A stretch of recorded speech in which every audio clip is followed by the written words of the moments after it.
주세요. 아니 근데 지금 뭐 이재명 후보 기본소득은 생각이 나잖아요. 윤석열 후보 정책 하나라도 우리 생각나는 거 있습니까?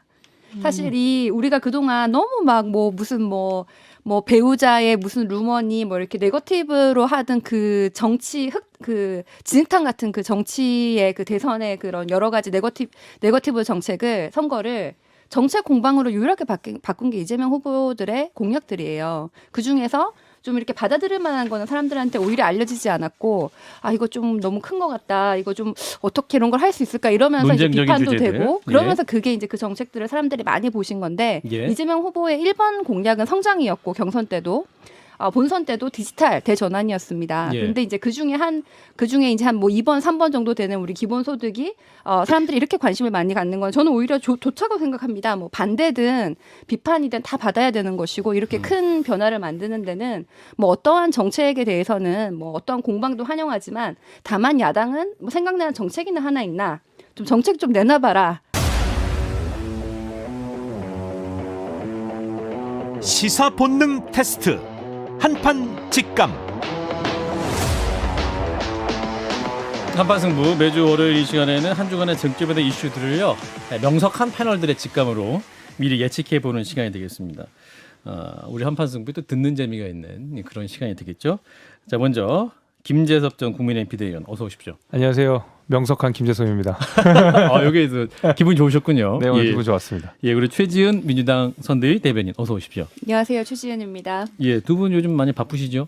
최지은 대변인도 많이. 예, 그렇습니다. 선대위 활동하시느라. 네. 후보랑도 많이 동행하십니까? 예, 뭐 외신 관련이라든지 국제 문제, 경제 문제 아니면 뭐 부울경 가실 때 이럴 때는 많이 동행하고 있습니다. 또 부산이 지역구시니까. 예, 그렇습니다. 우리 김재섭 비대위원은 그 인선 소식이 아직 들리지 않고 있습니다. 네, 비대위원이시네요. 오늘 태어나서 처음 윤석열 후보를 봤습니다. 아, 그래요? 태어나서 처음. 네, 얼굴이 훤하시더라고요. 오늘 송파구 체육관에 가서. 네, 멀리서 체육관에 들어가셨군요. 출범식에. 네, 들어가긴 들어갔습니다. 그 400명 안에 우리 못 들었다 우리 김경희 의원님 굉장히 아쉬워하셨어요. 저보다 훨씬 나으십니다. 399명 안에 들었지만 아무런 직책이 없습니다. 마쿠 실세네. 아니, 그렇죠. 윤핵관 아니에요, 윤핵관? 이핵관이죠, 이핵관. 저는 이핵관의 이준석 핵심 관계자. 그냥 이준석의 관계자. 핵심은 빠지고 패친인 주변 거죠? 뭐 패친 정도, 인스타 팔로워 정도. 동네 친구다 동네 친구. 예. 자, 오늘도 두 분과 함께 또 네 분과 함께 듣는 재미가 있는 한판 직감 준비하겠습니다. 첫 번째 이슈로 가볼까요? 윤석열과 이준석 원팀 될 수 있을까?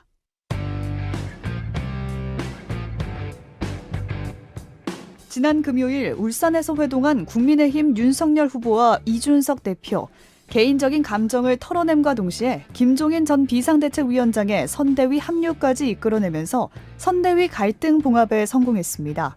갈등의 정점에서 극적화해한 두 사람은 분위기를 확 바꿔 다음날 부산에서 커플티를 입고 나타나기도 했는데요. 오늘 열린 선대위 출범식에서도 흔들리지 않는 원팀을 강조했습니다. 갈등 봉합 후 서로를 치켜 세우며 원팀을 강조하고 있는 윤석열과 이준석, 정말 원팀이 될 수 있을까요?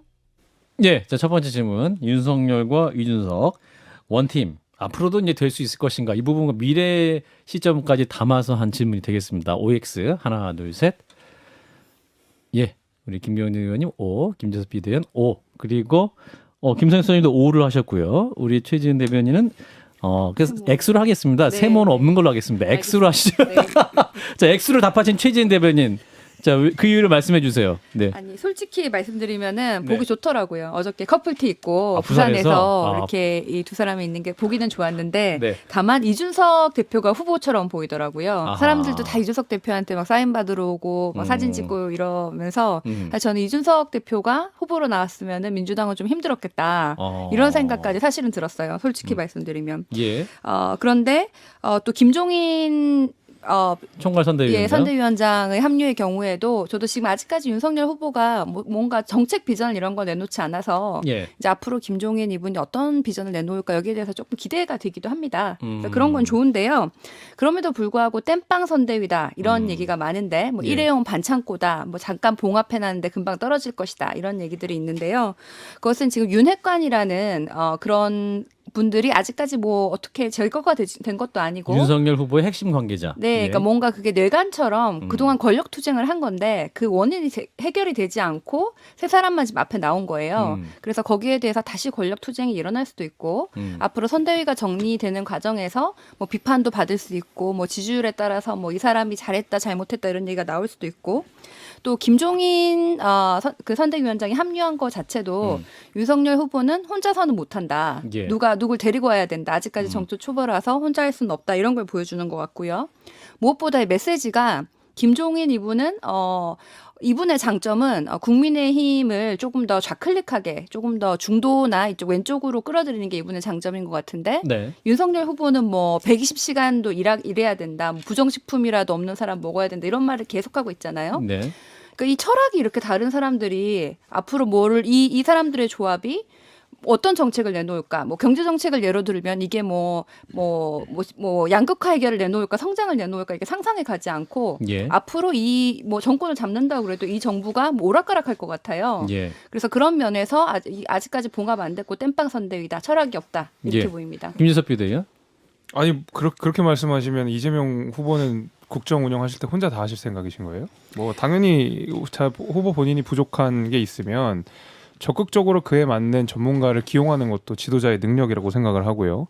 저는 지금 그 캠프 내에서는 당연히 이견이 있을 수 있죠. 각자가 정치인이고 각자가 가지는 정치 철학이라든지 경제 정책이 다르기 때문에 예. 거기에 대해서는 뭐 그럴 수 있다고 생각합니다. 그걸 맞춰가는 과정이 원래 캠프가 하는 일들이니까. 근데 이재명 후보는 본인 스스로가 지금 경제 정책을 오락가락 하시는 상황이기 때문에 거기는 캠프의 문제가 아니라 후보의 문제가 심각한 것 같고요. 그 지금 말씀하시는 원팀과 관련돼서는 예. 뭐 이건 될까 안 될까 문제가 아니고 이미 원팀이 돼 있는 상황이에요. 그래서 이게 뭐 민주당 입장에서는 어떻게든 사실 이것을 폄하를 해야 마음이 좀 편할 수는 있겠지만은 뭐 객관적인 상황도 그렇고 그 안에 이제 내부적인 상황도 그렇고 뭐 원팀이라고 보지 않을 이유가 더 없다를 말씀을 좀 드리고요. 무엇보다도 이제 후보가 이준석 대표와 만나가지고 했었던 이야기 중에 굉장히 중요한 얘기가 뭐냐면 예. 홍보와 관련돼서는 이준석 대표한테 전권을 맡기겠다고 했거든요. 그래서 이준석 대표가 뛰라면 뛰고 뭐 입으라면 입고 사실 여기에서는 역할 갈등이 있기가 어렵습니다. 그래서 후보는 열심히 마라토너가 되면 되는 것이고 이준석 대표는 그것을 잘 홍보하는 그리고 당을 이끌어가는 그 역할을 해내면 되는 것이기 때문에 예. 사실 뭐 갈등이라고 볼 여지도 없고 이미 원팀은 이루어져서 잘 굴러가고 있습니다. 예. 할 말이 예. 많지만 네 예. 짧게 짧게 말씀드리면 말씀해주세요. 네. 예. 뭐 팀으로 당연히 하죠. 뭐 혼자서 뭐 국정을 어떻게 운영합니까? 그런데 후보자가 중요한 것을 혼자 결정할 수 있고 예. 또 자신의 가치와 판단의 비전이 있는 것은 굉장히 중요한 자질이라고 생각을 합니다. 예, 예. 그래요. 자, 김경진 의원님 지금 핸드폰 보고 계셨어요? 좀 네. 말씀 좀 해보세요. 핸드폰 페널티군요.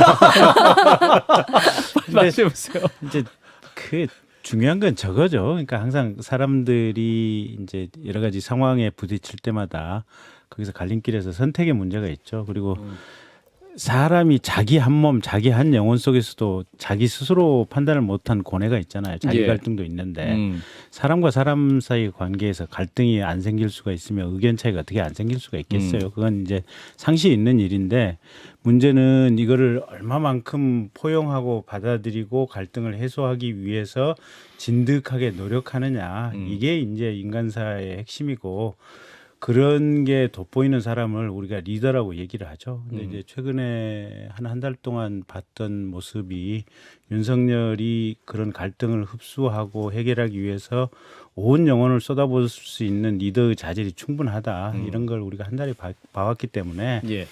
앞으로도 갈등은 있을 수는 있어요. 근데 이제 그게 어떻게 해결해 내느냐 이제 이게 문제인데 요번에 해결해낸 윤석열의 방식을 보면 선거 기간 중에도 그리고 나서 혹은 또 대통령이 된다고 가정을 한더라도 그 이후에도 잘할 수 있을 것이다. 저는 그렇게 봅니다. 김성현 소장님. 저는 뭐 일부부터 계속 말씀드리지만 이 권력욕이 워낙 순도가 높아서 내가 권력을 잡을 수 있다면야 뭐라는 게 기본으로 있는 겁니다. 윤석열 후보가. 네, 윤석열 후보가 그러니까 예를 들면 그럼 경제 정책 어떻게 할 것이냐 물어보면 뭐 필요하면 김종인 위원장님 총리 자리 5년 다 드리겠습니다. 이런 게 어렵지 않다. 내가 김 소장님은 이제 내피셜입니다. 물론 가정입니다. 예. 제가 무슨 근거가 있어 이런 얘기를 하겠습니까? 제 마음대로 얘기하는 것이 아무런 근거 없이 모함하는 겁니다. 예. 멋지십니다. 그런데 지금까지 행보를 보면 이제 보십시오. 이제 나옵니다. 이 경제정책 어떻게 할 거냐 문제가 나올 때 그것에 대해서 글쎄 이거 120시간 이런 것들은 무슨 신념에 대한 얘기가 아니고요. 예. 그냥 본인이 검사로 있으면서 느꼈던 대로 그냥 다 얘기한 거예요. 아 이거 손발 노동은 아무래도 머리보다는 좀 못한 거 아닌가 뭐 이런 생각이 드니까 뭐 아프리카 보내든가 이런 얘기들 했는데 그게 잘못됐다고 지적은 그럼 뭐 얘기 안 하겠습니다. 뭐 어떻게 하면 돼요 그럼? 그럼 김종인 우리 박사님 다 하시면 되지. 그러니까 이것이 이 드러난 대목을 보면요. 울산에 만나서 첫 마디가 뭐였습니까? 윤석열 후보에. 잘 쉬셨어요? 이준석 대표한테 예. 했던 말. 이준석 대표가 쉬긴 뭘 쉬어요. 고생했지란 말을 한 대목이 저는 이건 정말 이 대목을 경악을 했어요. 그렇게 농성 중이라고 말을 하는데 리프레시라는 본인 생각 안 버린 거거든요. 예, 그럼에도 불구하고 이준석 대표가 합의를 한 것은 네. 예, 윤석열 후보의 그 퓨어한 네. 권력력. 그래서 내가 반드시 대통령이 되고야 말 것이고 나머지는 각자 맡은 일을 좀 알아서 해주세요라고 좀 파트를 나눠놓고 있는 상태라는 점에서 예, 전 의외로 그러니까 내가 대통령에서 이런 대한민국을 만들겠다는 욕심이 생기면 안에서 갈등이 생기는데 나는 대통령이만 되고 싶고 나머지는 알아서 하세요라고 했기 때문에 의외로 원팀으로 갈 가능성이 높다고 보는 거죠. 네, 이런 진단에서 반론화 교리 드리겠습니다. 김재섭 비대위원 김재섭 비대위원 하실까요? 이미 고개를 끄덕였기 때문에 반대로 공감한 겁니까? 저는 이제 경청한다는 의미죠. 아, 경청하고 예. 있다라는 의미이기 때문에 동의한다는 의미는 아닙니다. 근데 이제 뭐 권력의 순도 뭐 이런 말씀을 하셔가지고 뭐 언제든지 능동적으로 같이 할 수 있다. 근데 같이 하는 것 자체가 사실 견제와 균형이라는 측면이 강해지는 것 같아요. 보면은 근데 제가 아까도 말씀드렸지만은 우리가 이따 방송 주제도 얘기하겠지만 사실 그 윤석열 후보 같은 경우에는 예를 들면 본인이 가지는 경제 정책이라든지 아니면 신념이라든지 이런 것들 좀 양보를 할 수 있는 거라고 한다면 이번 기회를 통해서 그게 좀 보여줬다고 하면 아니 신념이 이재명 있어요?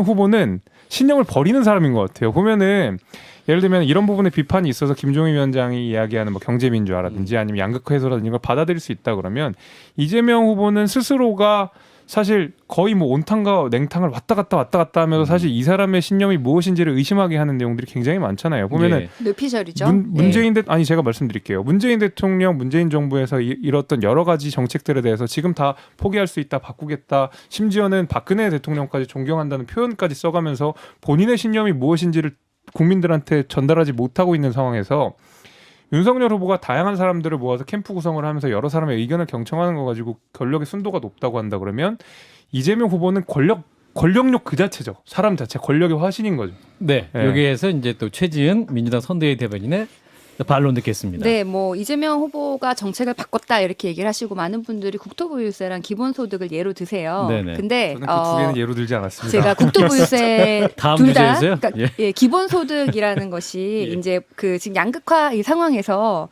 이 대전환 시대에서 점점 일자리가 없어지고 그렇게 어떻게 하면 그 기술이나 이런 뭐 로봇이나 IT로 창출된 잉여를 국민들에게 나눌까라고 하면서 우리 예. 뭐 이재명 후보뿐만 아니라 전 세계의 많은 분이 얘기를 하고 있는 것이죠. 예. 근데 이게 굉장히 커다란 사회 변화입니다. 뭐 조그만한 조그만한 조정이 아니고요. 그럼 당연히 여러 비판도 있고 반론도 있고 얘기를 하는 것은 당연합니다. 예. 그런데 이재명 후보가 이거를 처음에 하셨을 때 경선 때도 그 워딩이 기본소득위원회를 만들어서 국민적 합의를 거쳐서 국민이 동의하면 하고 동의하지 않으면 안 하겠다.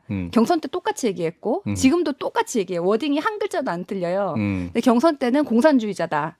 반시장주의자다 그러더니 본선이 되니까 그 딱 거기서 국민이 반대하면 안 하겠다. 그것만 부각을 해가지고 버렸다 이렇게 얘기를 하는데 후보는 사실은 처음부터 끝까지 똑같은 얘기를 하고 있거든요. 그래서 이건 언론이 왜곡한 면도 있는데 그럼에도 불구하고 후보자가 유연하다. 국민과의 합의를 강조한다라는 건 엄청난 장점이라고 생각을 합니다. 이분이 예. 뭐 경제 철학자도 아니고 예. 이분은 스스로가 그 자기가 가지고 있는 그 정치 철학이 뭐 어떤 사람은 난 이 방향으로 꼭 가야 돼 이러는 사람이 있지만 이재명 후보는 국민을 대리하는 것, 국민이 원하는 것을 하는 대리인 이렇게 생각을 하세요. 그래서 국민의 여론을 굉장히 중요하게 생각을 하고 기본소득 같은 거는 본인은 중요하게 생각하지만 합의를 거쳐가지고 하겠다라는 것이 안 하겠다는 것이 아니고 예. 합의의 중요성을 얘기한 것이고 과정에서 또 하나는 할 수 있다, 합의를 거치면 할 수 있다는 그 자신감을 보여주는 것이기도 해요. 예. 2019년에 경기도에서 이 기본소득이랑 국토보유세에 대해서 여론조사를 처음에 했는데 부정적으로 나왔어요. 예. 한 번 토론하니까 조금 더 긍정적으로 나오고 두 번, 세 번 하니까 대부분 긍정적으로 나왔어요. 그래서 이재명 후보는 토론하면 이거는 사람들이 찬성한다, 이런 자신감이 있습니다. 예. 뭐 지금 이재명 후보의 정책 얘기로 좀 넘어가서요. 자연스럽게 두 번째 주제 이슈가 그 이유여서 그 주제로 자연스럽게 넘어가도록 하겠습니다. 이재명의 공약 철회, 득일까 실일까?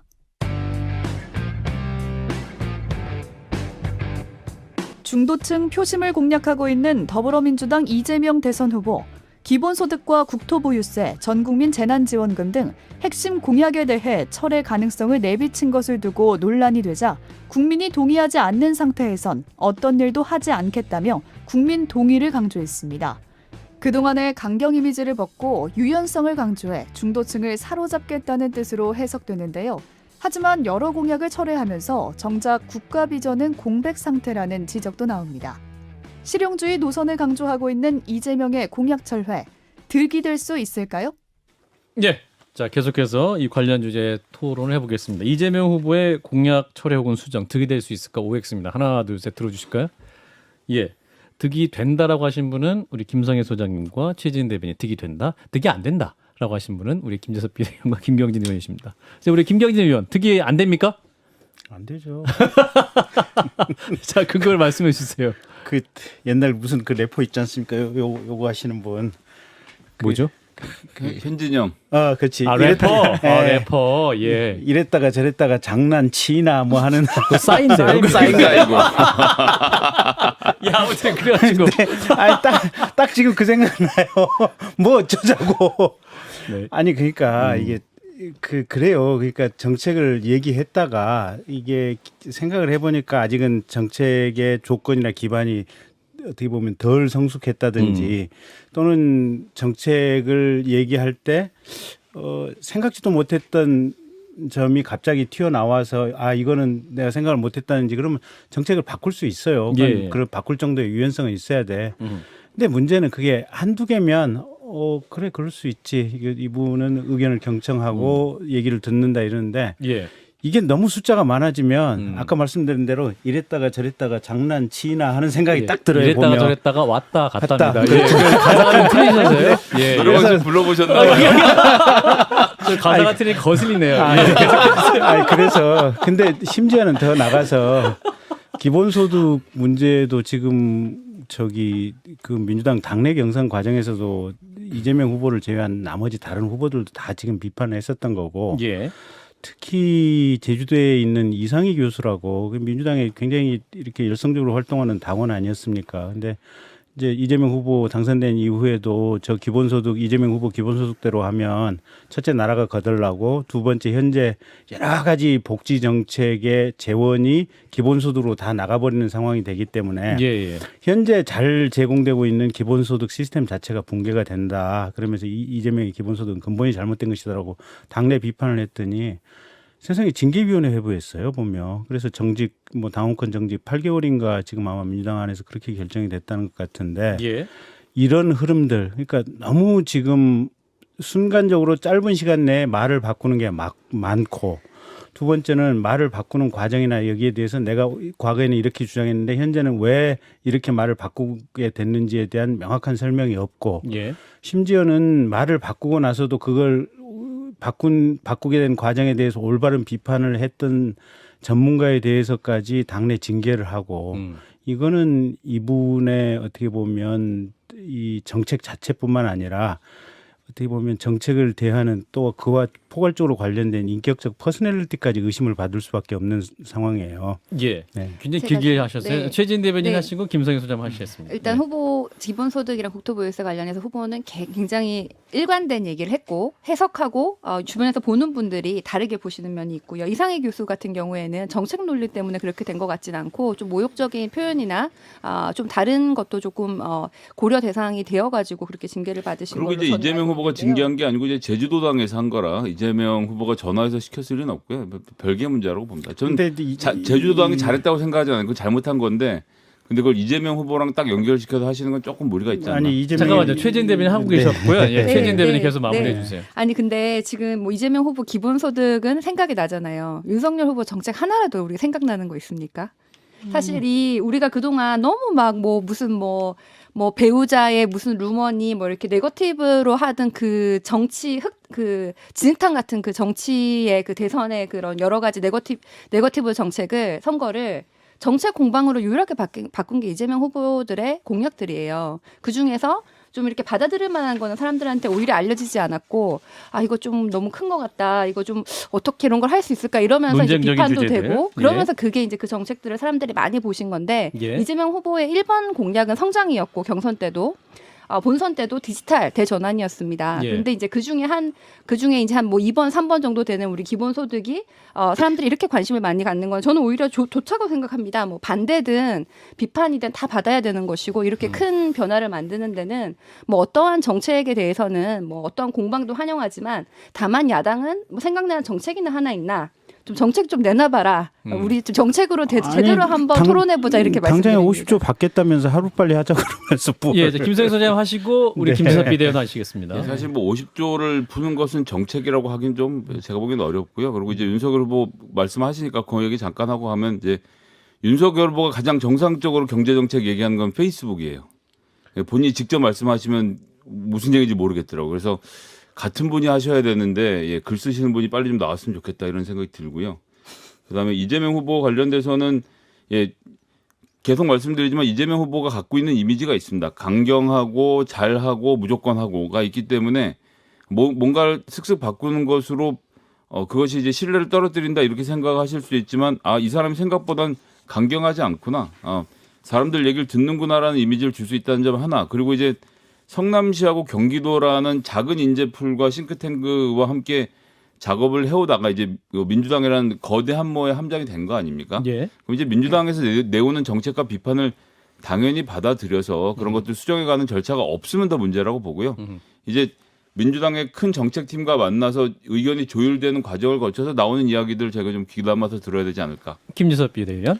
글쎄요, 뭐 생각나는 정책 없다고 말씀하셨는데 정치 생활 10년, 도지사 4년 하시면서 기본소득 하나 나오면 그것도 반성해야 되는 거 아닙니까? 기본소득 저는 말고도 그것도 많기는 말씀드리고 한데요. 네. 그나마도 기본소득도 지금 물리시겠다고 그러는 거고 지금 아까 최준 대변인 기본소득 관련해서 이런저런 얘기하셨는데 그래서 하겠다는 건지 말겠다는 건지 모르겠어요. 국민적 합의를 거쳐서 그러니까 하겠다는 것입니다. 모른다는 거. 지금 국민적 합의라고 하면 결국 국민이 나가서 선거에서 투표하는 것밖에는 지금 국민적 합의를 확인할 방법이 전혀 없거든요.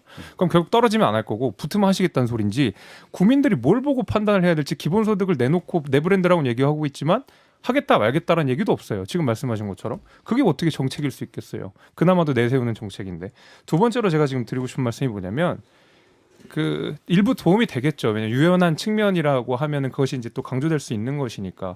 근데 그거 말고도 저는 이런 생각도 들었어요. 굉장히 괘씸하게 느낄 수 있다는 생각이 들었어요. 예를 들면 괘씸하다. 원전과 관련돼서도 우리 탈원전 정책에 대해서 야당이 줄기장창 비판을 했었고 조국 사태와 관련돼서도 줄기장창 비판했었는데 이제 대선 앞두고 갑자기 그거 바꾼다는 게 국민들 입장에서는 결국 민주당도 이게 문제라는 인식이 있었음에도 불구하고 이재명 후보도 이에 대한 문제인식이 있었음에도 불구하고 계속 함구하고 있다고 이제 표를 받아야 되니까 했단 소리거든요.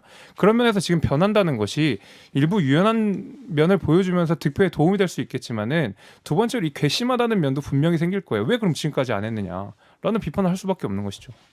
예, 청취자께서 이런 의견 주셨습니다. 여유님이 정책 처리하는 것 자체가 문제라기보다 번복하거나 처리해야 하는 수준의 정책을 내놓는 게 문제가 아닐까요?라는 질문을 주셨는데 최진 대변인께서 네, 일단 답변해 다시 한번 주시면. 말씀드리지만 예. 후보자는 정책을 처리한 적이 없고 국민적 그렇군요. 합의를 바탕으로 하겠다는 걸 똑같이 경선 때부터 지금까지 일관적으로 얘기를 하고 있는데 예.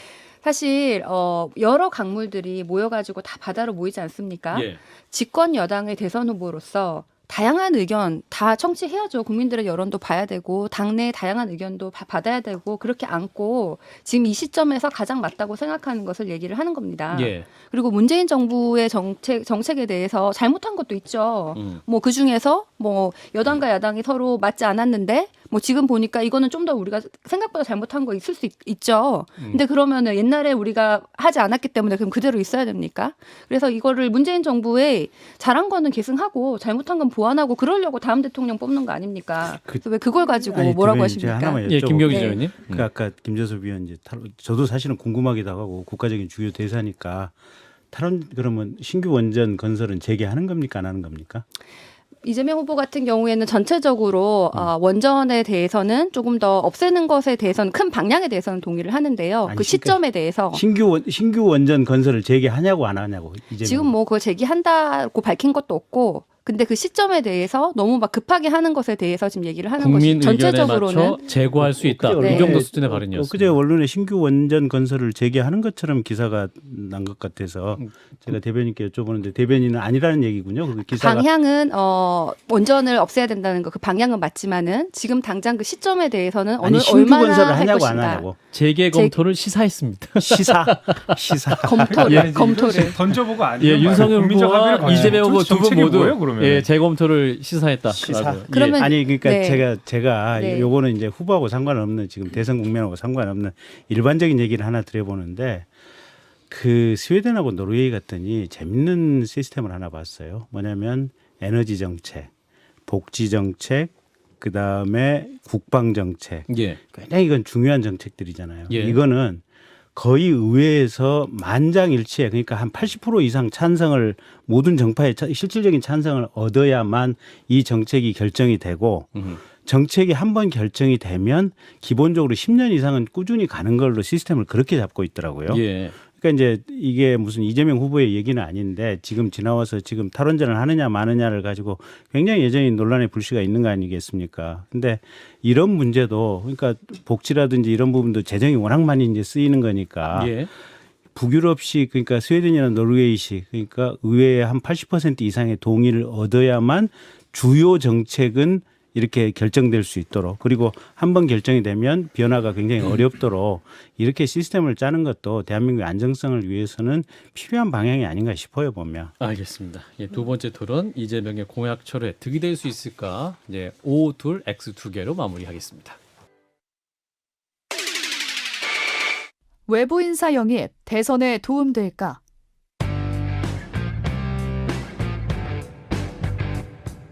대선을 앞둔 여야 선대위 인선 과정에서 잡음이 터져나오고 있습니다.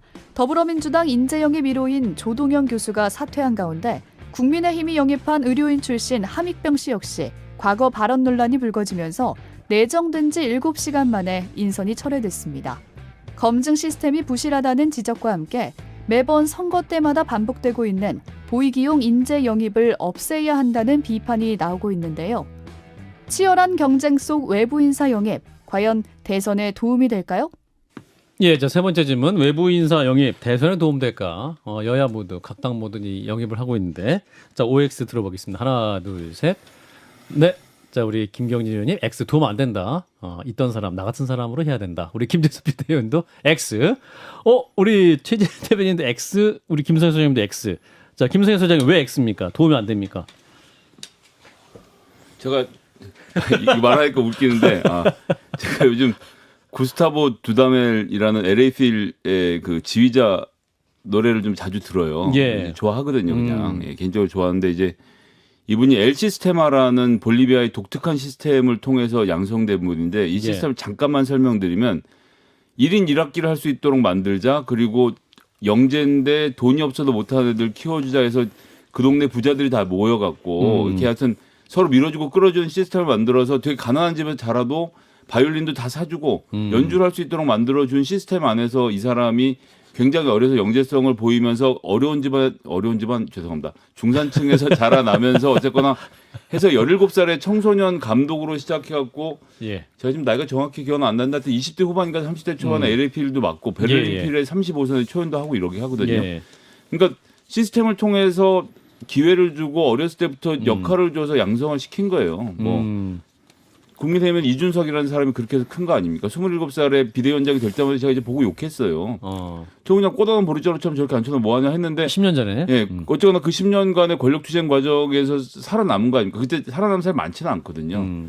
그런 시스템을 통해서 검증된 사람들이거나 아니면 최소한 한 4년에서 6년 정도는 양성을 통해서 뭔가 준비를 해서 야 우리 4년 후에 뭔가를 좀 해보자라고 사람한테 기회도 주고 검증도 하고 이 사람이 어떤 사람인지 좀 살펴보고 데려와야 되는데 뭐 일주일 한 달 이렇게 검증해서 사람을 데리고 와서 선대위를 구성한다는 것은 하지 말아야 돼요. 아니, 그러니까 대통령 나오는 것 1년 전부터 알고 있지 않습니까? 그럼 최소한 1년 전에는 각자가 원하는 사람들 영입해서 내가 원하는 그림을 그려야 되고 그렇죠. 기본적으로 선대위는 저는 그 이상돈 교수님이 최근에 칼럼에 쓰신 말에 100% 동의하는데 차기 정부의 내각을 볼 수 있는 선대위가 구성되는 게 정상적입니다. 그래서 내가 가는 대한민국의 방향은 이렇다를 보여줘야 되는데 뭐 지금 이재명 선대위도 그런 부분에서 부족하고요.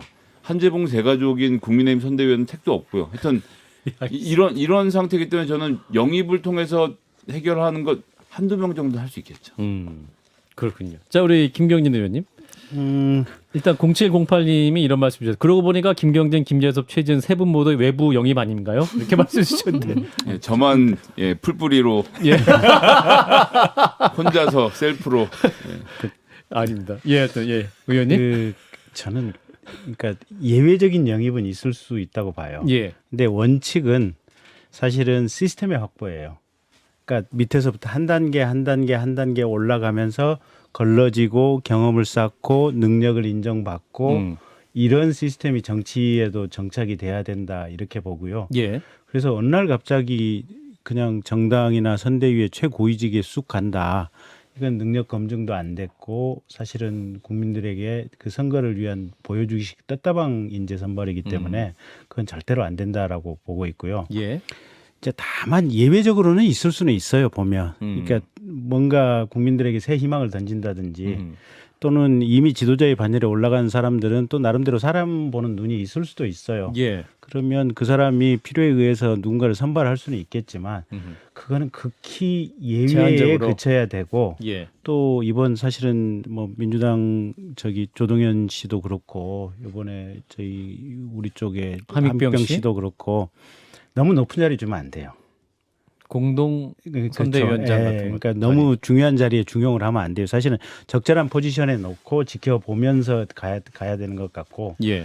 어쨌든 그런 것 같아요. 그러니까 이제 해당 직역에 각각의 뭐 가령 과학계, 군인계 뭐 있으면 거기서 정말 속된 말로 그냥 땅 파고 이렇게 고생했던 사람들 있지 않습니까? 예. 영입을 하더라도 그런 사람들 좀 찾아서 영입을 해줬으면 좋겠어요. 예. 그렇지 그냥 누가 보기에 그냥 뭐 생김이 멋지게 생겼다든지 또는 뭔가 전문성이 그냥 순간 있어 보인다든지 이게 아니었으면 좋겠어요. 그 해당 영역에서라도 정말 차근차근 단계를 밟아온 사람을 찾아서 영입을 했다면 그나마 그 정도까지는 우리가 받아들일 수 있지 않나 싶어요. 예. 보면. 자, 최진 대변인.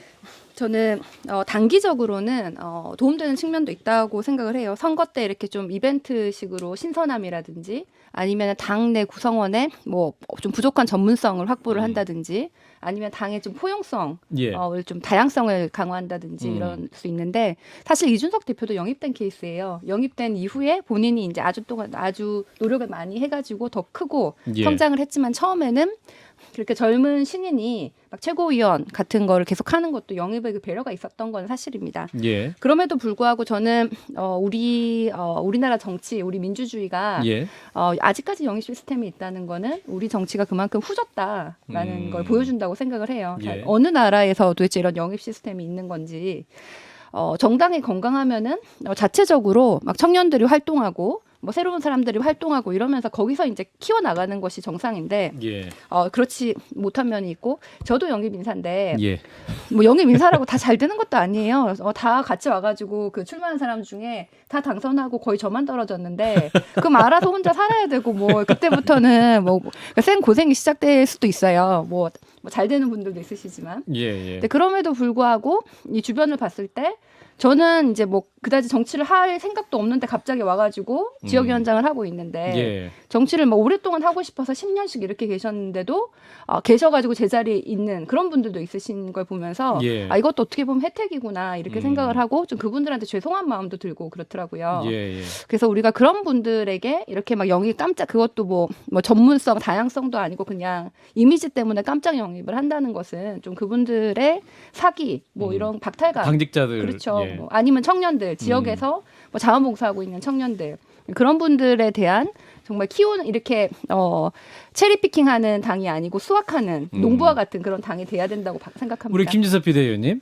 뭐 오늘 거의 다 의견들이 비슷하시긴 한데 네. 뭐 그러니까 해외 사례는 인돌스먼트라고 하죠. 그러니까 말하자면 유명인들이 나와서 정당을 지지하거나 이런 경우들은 뭐 굉장히 이제 빈번한 일인 것 같은데 네. 갑자기 영입 인사가 어떤 선거 시즌 돼가지고 급격하게 영입이 돼가지고 뭐 중요 직책을 맡고 하는 것들은 사실 해외에서 찾아보기 굉장히 어려운 일이긴 하죠. 그거는 답은 이제 한국 정치가 정당 정치를 잘 못하고 있다는 뭐 뚜렷한 방증인 것 같습니다. 보면은 원래 다 말씀하신 대로 정당에서 키워진 인재가 정당의 컨셉에 맞게 이렇게 이 인재로 계속 정치인으로서 성장해야 되는데 그런 토양이 아니고 우리는 소위 말하는 대통령 정당이잖아요. 대통령을 배출하기 위해서 그때그때 급조된 정당들이 있었고 그것이 계속 어떤 이념이나 어떤 정치적 색깔을 넘어서 계속 어떤 사람 중심으로 가다 보니까 정당 정치라고 하는 것이 뿌리 내리기가 굉장히 어려운 상황이었음에 틀림이 없고 대부분 다 영입인 짓이지만 저 역시도 제가 지금 그래도 방송을 하고 있지만은 이준석 이후에 영입된 인재 중에 살아남은 사람이 없었어요. 국민의힘에서. 두 번째로 이제 김재섭입니까? 아니요, 저는 아직 살아 있는 중이고 언제 없어질지 모르지만 어쨌든 그래서 실제로 그만큼 우리 국민의힘이 말하자면은 젊은 정치인을 육성한 시스템이 굉장히 부족하다는 얘기거든요. 예. 기회가 너무 적고 그래서 그런 부분들은 반성하게 됩니다. 예. 근데 사실 이게 그 정치 기득권 내려놓는 거랑 연결이 되는 것 같아요. 그만큼 새로운 사람이 오기가 힘드니까 이렇게 예. 누가 꽂아줘야 되는 거고 예. 자생적으로 될 수 없는 게 그래서 저도 이번에 여야가 합쳐가지고 좀 뭔가 뭐 정당 개혁 이런 예. 거 좀 같이 좀 했으면 좋겠고 이번 지방선거에 청년들을 많이 공천을 한다든지 아니면은 뭐 지구당 원외 지구당을 부활한다든지 이런 거는 항상 얘기해요. 이런 인재영의 깜짝쇼 틀렸다 이거는 제가 오기 전에 아마 10년 전에도 이런 얘기 했을 거예요. 이런 방송에서 예. 똑같이 하는데 이런 건 좀 하나씩 좀 고쳐 나갔으면 좋겠고 저는 예. 뭐 개인적으로는 국회의원 3선 연임 금지 뭐 이런 식으로 좀 기득권을 어느 정도 좀 제한하는 방법도 필요하다고 네, 생각합니다. 최진 대변인 마이크를 앞에 고정해서 써주시면 네. 최재현 대변인 말씀하신 거는 마치 이제 정치권에서 늘 10년째 있었던 그러니까 현실에서는 오지 않는 적과 꿀이 흐르는 땅 같은 그런 느낌이에요, 사실은. 그러니까 개혁을 해야 되는데 여야가 글쎄요, 다들 문제의식은 동의하는데 이게 입법으로 나아갈지 기득권이 단 한 번도 스스로 물러난 적이 없기 때문에 자, 선배 정치인이 쉽지 않을 거라고 김경진 봅니다. 의원님 기득권을 내려놓을 준비가 되셨습니까? 기득권이 없으시군요. 제가 기득권이 있나요? 알겠습니다. 499명 안에는 못 들어가는데. 알겠습니다. 아니 근데 예. 저건 있어요. 그러니까 이제 이번 선대위원장 그러니까 대통령 선거의 선대위원장 하이 레벨을 얘기해서 그러는데 사실은 그 이전에 국회의원 선거나 또는 지방 선거에서 예. 1당 2당의 공천을 받는 시스템만 해도 사실은 이게 그냥 완전히 난장판이거든요. 아하. 공무원 시험은 체계적으로 우리가 시험을 보지 않습니까? 예. 그다음에 이제 면접을 하고 또 그다음에 뭐 여러 가지 경찰을 통해서 무슨 신원조회를 할까 뭐 하여간 여러 가지 세평조회도 하고 이러지 않습니까? 그렇죠. 정당은 물론 이제 정당이 조직국이 있고 공천 심사를 한다 그러지만 사실은 공무원 선발 시스템에 의하면 정말 이게 없는 거나 진배 없는 상황이에요. 그래서 이준석 대표가 시험 문제도 같은 거 그것도 얘기해- 생각할 만한 법이에요. 물론 이제 그 시험이라고 하는 게 무슨 어려운 시험을 보겠다는 게 아니고 예. 최소한의 이제 기초 상식이나 소양을 보겠다고 하는 건데 예. 그래서 공무원들이 좌절하는 게 그런 점이라는 거 아니겠습니까? 저렇게 이렇게 소양도 안 되는 과정을 통해서 온 사람들이 이게 선출직들이 예, 선출직이 돼서 자기네들의 정책의 모든 방향을 좌지우능하는 게 근데 어쨌든 이제 그 공무원의 시각이 문제가 아니고 공직 또는 정당의 어떤 인재 발탁 시스템에 대해서 예. 사회적인 체계화, 법제화, 뭐 법제화까지는 아니더라도 합리적인 제도화의 필요성 이런 부분은 우리 사회가 반드시 해야 될 부분입니다. 김선혜 소장님 말씀 듣고 이 주제 마무리할게요. 네. 예, 지역위원회를 부활시키고 선거 기간을 폐지시켜야 됩니다. 전 세계에서 우리나라처럼 엄격하게 선관위가 존재하는 나라도 없고요. 내가 출마하려고 그러는데 동네에서 말하면 쇠고랑 차고 잡혀가는 나라도 우리나라밖에 없습니다. 예를 들어서 지금 그 워싱턴주에 미국의 워싱턴주에 한국인으로서 주상원 의원까지 하신 분 같은 경우는 도원학이라고 문 두드리는 거를 10,000호를 넘게 2년 동안 하셔갖고 국회의원이 됐거든요. 예. 우리나라는 그렇게 하면 잡혀가요 지금. 호별 방문도 안 되고 사전선거 운동도 안 되거든요. 그러니까 정치 심리 자라날 수가 없으니까 선거 때 되면 어디 좋은 대목 나온 사람, 검사한 사람, 그리고 뭐 국제 대변인 막 이런 분들을 모시고 올 수밖에 없는 구조가 그러니까 구조가 예. 그렇게 되는 거예요. 동네에서 정치를 할 수 있도록 구조를 바꿔야 되는데 예. 정치인들이 안 할 테니까 국민들이 조금 더 관심을 가져 주셨으면 좋겠습니다. 예, 말씀하시는 정치 신인들이 좀 등장하기 어려운 구조들, 이 구조부터 좀 혁파해야 되지 않을까 싶습니다. 자, 다음 주제 넘어가죠. 경찰의 물리력 행사, 면책 특권 필요할까? 얼마 전 인천 층간소음 흉기 난동 사건 현장에서 경찰관 2명이 별다른 조치 없이 현장을 이탈해 부실 대응 논란이 불거졌죠. 이 사건으로 강력범죄에 대한 공권력 강화 필요성이 제기되기도 했는데요. 지난주 국회 행안위는 경찰의 면책특권을 보장하는 내용이 담긴 경찰관 직무집행법 개정안을 의결했습니다.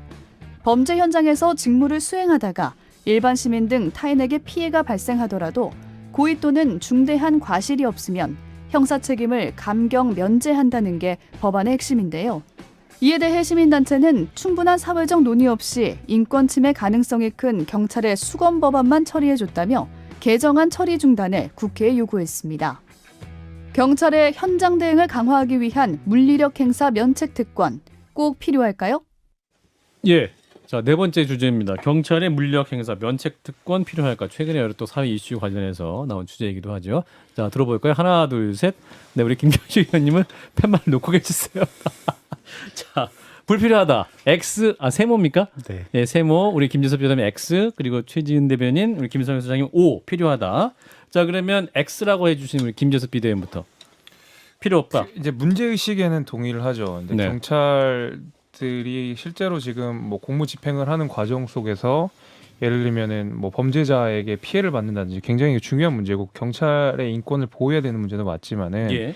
이 면책특권이라고 하는 것이 남용돼서는 안 된다고 생각하거든요. 근데 경찰을 보호하는 방식이 경찰의 공무집행을 안전하게 보장하는 방식이 면책특권이라는 사실 제일 편리한 수단으로 가서는 안 된다는 생각이에요. 왜냐하면 여러 가지 제도들이 있거든요. 오히려 그거는 근데 오히려 말하자면은 이 관철을 시키는 데는 어려울 수 있다고 생각해요. 면책특권은 말하기 쉽죠. 그래 면책특권 줘가지고 예를 들면 과도하게 또 반면에 예를 들면 현장에서 사람을 진압한다든지 진압했을 때. 했을 때 또 생기는 문제들을 우리가 간과할 수 없거든요. 그러면 결국 경찰의 안전 보장과 어떤 피의자의 인권 보호, 그다음에 뭐 안전 보장 이것들을 적절하게 우리가 형량을 해가지고 우리가 관철을 시켜야 될 텐데 면책 특권은 정말 극단적인 방법이라는 거죠. 그래서 저는 사실 지금 이번 그 사건과 관련돼서도 여러 가지 뭐 이슈들이 있지만은 경찰 내에 있는 어떤 시험 시스템 같은 것들도 우리가 개선이 분명히 필요하다고 생각이 됩니다. 예를 들면 지금은 필기 시험만 보는데 체력 검정도 분명히 필요한 거 아니겠습니까? 체력 검정이 굉장히 경찰 내에서 승진 심사에 방관되어 있다는 것이 좀 큰 문제인 것 같고요. 말하자면 비살상 무기에 대한 사용도 굉장히 제한되어 있습니다. 그러니까 말하자면은 우리가 정당방위가 너무 좁게 인정되다 보니까 그러다 보니까 사실 그 경찰관 입장에서도 뭔가 소극적이고 뭔가 이렇게 되거든요. 그러니까 비살상 무기에 대한 좀 안전한 무기에 대한 그런 사용들도 좀 넓혀줄 필요가 있는데 이런 것들은 다 건너뛰고 명체특권 주자 굉장히 쉬운 주장이죠. 그래서 저는 여기에 대해 반대하는 입장입니다. 김성현 소장님. 그렇게 말씀하시면 저도 X를 들었을 건데 이제 얘기를 조금 하면 설득된 겁니까? 아니요. 저도 그렇게 생각을 해요. 그러니까 예. 면책특권이 답은 아닌데 면책특권이 좀 필요하다고 생각을 하는데 전제 조건은 물론 있습니다. 예. 일단 경찰이라는 권력 조직에 대한 민주적 통제가 지금 아직 부족해요. 그러니까 경찰 국가위원회나 자치경찰위원회들이 명목상으로는 만들어져 있는데 실질적으로 통제를 못 하고 있고 국방부 장관도 민간이냐고 검찰총장도 지금 변호사가 해야 된다는 시대인데 경찰청장은 다 경찰이 하고 있거든요. 그러니까 경찰이 실질적으로 문민의 통제를 받지 않는 상태에서 자기들끼리 마음대로 나가는 것은 이건 규제를 해야죠. 그리고 지난번에 우리 또 권은희 의원님 오셔서 경찰대 갖고 있는 여러 가지 문제점들에 대한 지적도 하셨지 않습니까? 그런 예. 부분들도 좀 귀담아 들을 필요가 있다고 생각하고요.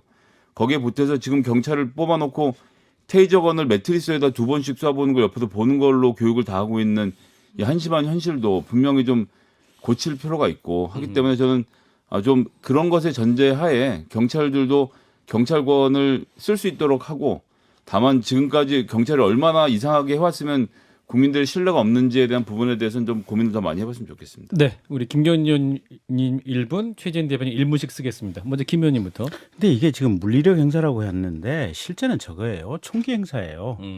총기 사용을 좀 편하게 하자라고 하는 게 지금 경찰의 목적인데 예.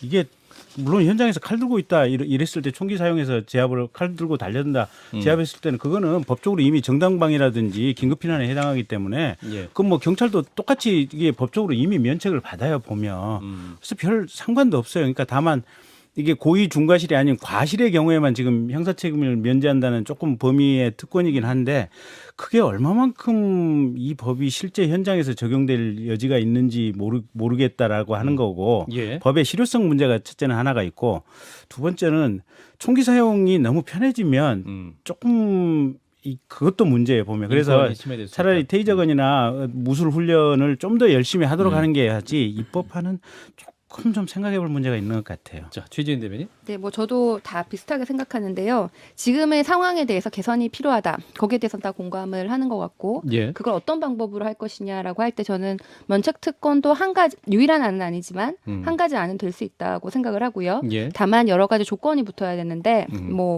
지금 현재 의논되고 있는 것이 고의 또는 중대한 과실이 없으면 이라는 것이 이제 이미 붙어 있고 예. 여기에서 말씀하신 것처럼 필요한 훈련 아니면 뭐 인권 교육 이런 것들도 같이 수반되어야 된다고 생각합니다. 예. 한마디만 훈련으로 버티면 예. 김재수 사실 비대. 제가 이제 면책특권 아니면 대안이 뭐냐 이제 뭐 항상 그런 지적이 있어서 그러니까 이게 제 생각인데 그 경찰공제회라는 것이 있습니다. 그러니까 퇴임 이후에 말하자면 이제 적립금을 나중에 타서 이제 생활하는 방식 그런 식인데 예. 경찰공제회가 사실 이런 배상 책임과 관련된 업무상 배상 책임과 관련된 이런 사실상 이제 보험 기능을 역할하는 그런 금융 시스템도 좀 개발할 필요가 있지 않을까라는 생각이 좀 듭니다. 그래서 뭐 유사한 사례로 서울지방변호사회에서 사실 이런 배상 책임을 할 수 있도록 큰 부담 없이도 변호사 업무를 하는 중에 그런 제도들이 마련이 되어 있거든요. 그래서 예. 경찰공제가 단순히 그냥 뭐 퇴임 이후에 그냥 돈을 받는 그런 적립식 어떤 금융 시스템만 운영할 것이 아니라 이런 배상 책임과 관련된 적극적인 뭐 제도들도 만들면 좋겠다. 이런 게 그냥 제 대안입니다. 예. 자, 한판 직감. 최근에는 주로 3개의 주제만 소화했는데 오늘은 속도를 내서 4개의 주제를 풍부하게 한번 소화를 해봤습니다. 자, 오늘도 풍성한 토론을 해주신 김재섭 전 국민의힘 비대위원 그리고 최지은 민주당 선대위 대변인 두 분 고맙습니다. 그렇습니다. 감사합니다.